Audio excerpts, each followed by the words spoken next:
मैंने आज मो जलखिया बाढ़ी देखी कड़े आउ हटकेस हटकेस रु रुटीटा काढ़ी आनी से मन पड़ा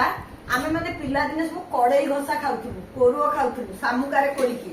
एटा क्षीर कोरुओ एथिरे मु उखुड़ा पकई खाया भल पाए आटा हूँ घी कोरुओ या देहरे मु रुटी आउ घी कोरुओ खाया भल पाए थोईदेले बोले बो तुमको जोटा भल लगे तुम खा मो मन पड़गला आगु आमिष तरकारी हेले माछ मांस तरकारी हेले घरे जी भल पाए ताकू से कड़ईटा दि जाए और से भात घसिकी से खाती घर वयस्क लोक भी किए जब कड़ई घसा भल पाता बोहू मैंने सेटा दिखती तार गोटे निरा स्वाद आजिकल से सिस्टम ना किंतु एबे भी मु कड़ई रे उखुड़ा दही आ क्षीर कोरुओ चकटी खाऊची आ घी कोरुओ रे रुटी नले मुढ़ी पकई खाऊची आपण माने किए खांती कि मु भाबुची कड़ई घसा प्रकृत में भारी भल लगे आउ एटा गोटे स्नेहर गोटे खुशीर जिनस किए खाऊ कमेंट करी कहिबे।